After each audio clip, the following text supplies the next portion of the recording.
Kementerian Ketenagakerjaan akan menyalurkan bantuan subsidi upah atau BSU sebesar Rp600.000 kepada pekerja yang memenuhi syarat.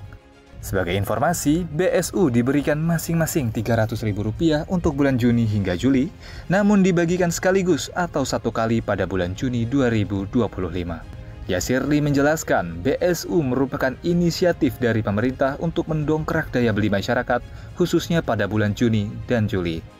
Pemerintah juga menilai BSU sebagai langkah strategis untuk menjaga konsumsi rumah tangga tetap terjaga, terlebih menjelang masa tahun ajaran baru yang biasanya diikuti peningkatan kebutuhan rumah tangga.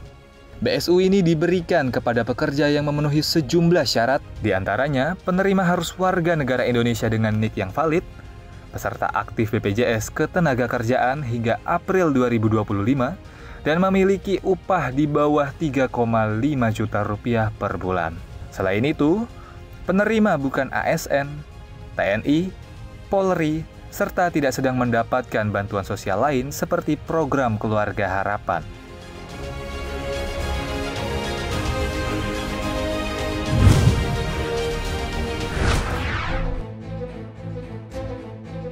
Presiden Prabowo Subianto mengatakan Indonesia sedang menuju arah yang benar untuk kedaulatan pangan.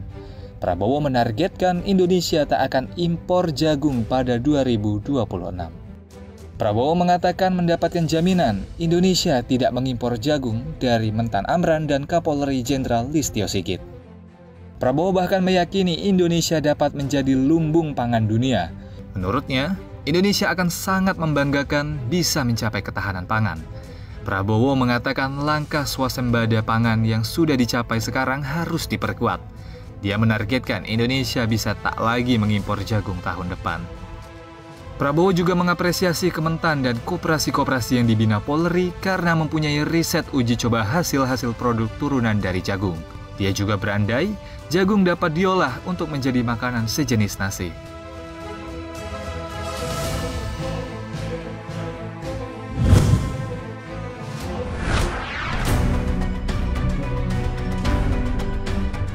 Menko Perekonomian Airlangga Hartarto mengungkapkan, pemerintah Amerika Serikat akan melanjutkan tahapan negosiasi tarif dengan Indonesia ke dalam tahapan negosiasi putaran kedua. Airlangga mengakui sudah menyerahkan dokumen negosiasi lanjutan kepada United States Trade Representative Jamieson Greer.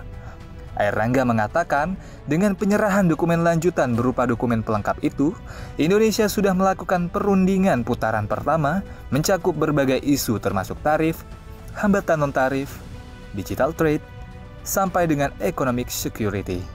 Airlangga memastikan dalam pembahasan tarif dagang dengan Amerika Serikat, Indonesia selalu mengedepankan kepentingan nasional dan melakukan upaya-upaya konkret agar penyelesaian perundingan ini bisa cepat dilakukan.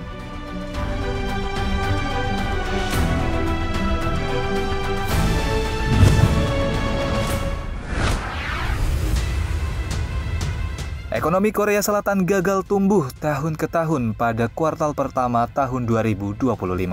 Mengutip data Bank Sentral Korea, PDB real Korea Selatan turun 0% dibandingkan dengan periode yang sama tahun lalu. Ini artinya ekonomi negeri gingseng kontraksi 0,2% dibandingkan dengan kuartal terakhir tahun 2024. Estimasi awal oleh Bank Sentral pada bulan April menyebutkan pertumbuhan tahun ke tahun turun 0,1%. Ini menandai pertama kalinya Korsel membukukan pertumbuhan 4 kuartal berturut-turut di bawah 0,1%. Pada bulan Mei, Bank Sentral memangkas suku bunga acuannya dari 2,75 menjadi 2,5%, yang merupakan level terendah sejak Oktober 2022. Bank Sentral juga memperkirakan ekonomi akan tumbuh hanya 0,8% tahun ini, turun dari 1,5% yang diproyeksikan pada bulan Februari.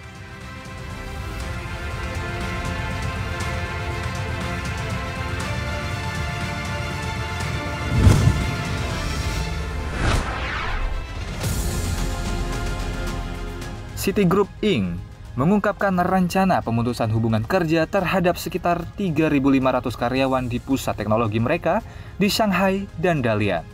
Menurut manajemen Citigroup, langkah ini merupakan bagian dari upaya restrukturisasi global untuk menyederhanakan operasi dan meningkatkan efisiensi, khususnya dalam pengelolaan risiko dan data. Proses PHK ini diharapkan selesai pada awal kuartal keempat tahun 2025. Sebagian besar posisi yang terdampak adalah karyawan di City Solution Centris yang menyediakan layanan teknologi informasi untuk operasi global bank tersebut. Beberapa peran akan dipindahkan ke pusat teknologi City lainnya, meskipun lokasi spesifik belum diumumkan.